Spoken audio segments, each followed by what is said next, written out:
Hello, and welcome to a Suntup unboxing. This, my friends, is the numbered edition of Replay by Ken Grimwood. One that's been a little over a year in the making, but I'm sure is well worth the wait. Inside, if you've never seen a Suntup unboxing, we have our foam-fitted packaging. Absolutely beautiful, gorgeous. Keeps the book nice and secure. And then, of course, we have our bookmark that comes with every order. Replay by Ken Grimwood, illustrated by Alessandro Sicioldr Bianci, with an afterword by Tim Powers. Love those bookmarks. And, of course, more foam-fitted packaging and the book itself. So, no letter on top saying that I have the signed copy. I mean, they're all signed by Tim Powers and Alessandro Sicioldr Bianci. But Paul Suntup, over at Suntup Editions, acquired 4 signed book plates by Ken Grimwood. Ken Grimwood has passed away in 94, in the early to mid-90s. But Paul Suntup acquired 4 signed book plates, and one was randomly included in one order of each type. So you have the artist edition, the numbered edition here, the lettered edition, and the Roman numeral edition. So obviously, Roman numeral edition, you had a 1 in 5, 1 in 10 chance. This was a 1 in 350 chance. Not lucky here, but I'm lucky just to hold the book. Replay down the side of its Japanese cloth slipcase. Now, one thing to note, other than having a beautiful Japanese cloth slipcase, is that the book itself kind of almost has like these French flaps on it. See, it's like a book in a book holder. So, quarter bound in leather there. We have a sort of flap. Look at that. That's so cool. Which I think is meant to protect the material of the book itself. But it's very unique. Very, very cool. Look at that little flap. Very cool. So Replay by Ken Grimwood is the story of Jeff Winston, a man who, when he's in his 43rd year on Earth, has a heart attack and discovers that he wakes up in the body of his 18-year-old self, and he relives those 25 years. And when those 25 years end and he has a heart attack again at 43, he wakes up again, replaying that part of his life, wow, over and over again, hence Replay. Although he discovers that each subsequent life is a little bit shorter. And look at the artwork on that. Beautiful little inlaid title piece is printed letterpress. That is gorgeous. Look at those end papers. And so anyways, Jeff needs to figure out what is causing... Oh, look at that. The art is kind of almost on this pearlescent stock. Very nice. He has to figure out what's going on, and he tries to discover other people. He does discover other people, or at least one other person, who is also reliving their life. It's really much a thought piece of a book.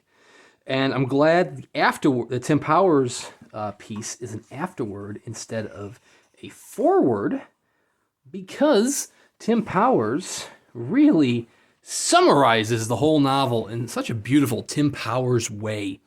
So it would kind of spoil it if it was a foreword, hence it being an afterword. But anyways, you see a nice little design here, like 111 on the pages. This is the final edition to be published. The Roman numeral edition, the lettered edition, and the artist edition all preceded this. And this numbered edition took a little while, but man, it is worth the wait. What a beautiful book. I'm really loving the paper for these illustrations. It's almost kind of see-through on the back. Now, Sicioldr's illustrations are a hot topic with this edition. A lot of people are divided. Some say, oh, they're beautiful art pieces. Other people say it has nothing to do with the book. Now, to be fair, I have read the book, and I will say that you're right. They're more conceptual pieces. Sicioldr does this very beautiful kind of Italian Renaissance style artwork, which it's absolutely gorgeous, but it's not necessarily inspired by the story. I believe some of the pieces, I don't know if all of the pieces, but I know some of the pieces are licensed. They're not original for the book, including the one that is the artist edition dust jacket. But look how haunting that is. Absolutely beautiful.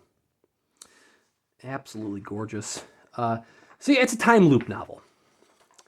Lots of great time loop stories out there, like Groundhog Day. And then there's the afterword by Tim Powers. Very brief afterword. And then, of course, the signature page, signed by Tim Powers and Alessandro Sicioldr Bianci.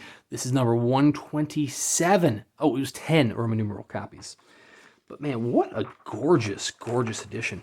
I love those end papers, too. I had read the novel, and I liked it. It wasn't my favorite time loop novel. I had read this, and then I had read the first 15 lives of Harry August. And I'm not going to lie, I did prefer Harry August, but more so because that was Claire North who had written that one. I scandalously liked that one better. Not that this was bad. This was not bad. But I liked the other one better just because the ending of Harry August was nuts. It was like, whoa. I did not see the ending coming. So Ken Grimwood, he did pass away in 94. Very strangely, via heart attack. You know, what takes out Jeff Winston in the novel Replay, which is kind of prophetic in a way. It's kind of crazy. But like many Suntup editions, this numbered edition and all actually, you know, is the artist edition still available? It was hanging on there for a while. I feel like all copies of Replay are now sold out. I should have confirmed that before recording this. But many Suntup editions do sell out.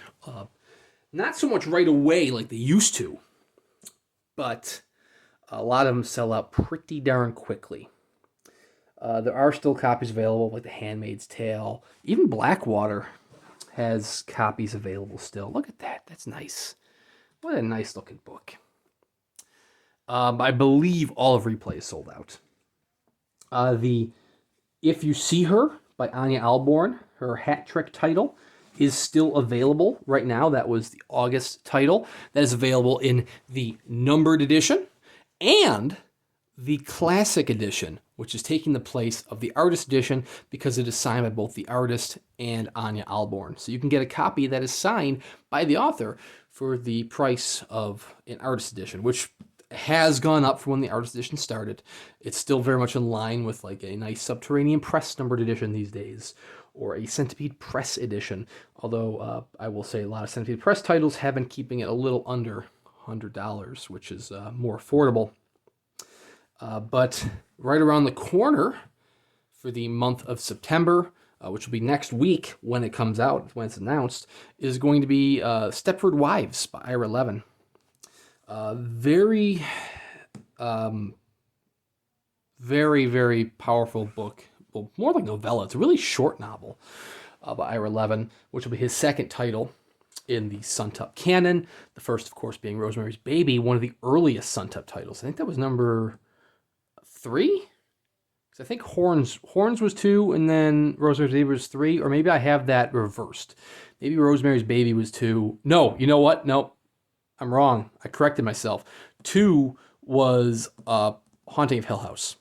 So it was either 3 or 4. I cannot recall off the top of my head if it was Horns and then Rosemary's Baby, or Rosemary's Baby then Horns. Those were the titles 3 and 4, though.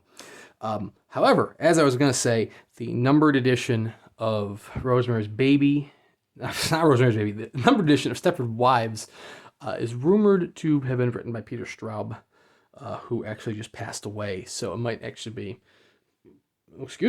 it might be Peter Straub's last signed edition, or not really his signed edition, because he did the introduction, or afterward, whatever it might be. But it might be one of the last editions that he is involved with. Although William Schaefer over at Subterranean Press did mention that he and Straub were working on something in the past that might come and see the light of day eventually. I don't know what that might be. Don't know whether it be signed or not. Who knows? But check out Subterranean Press to follow up on that. Anyways, I've just rambled for about 4 minutes, as I do in many of these videos.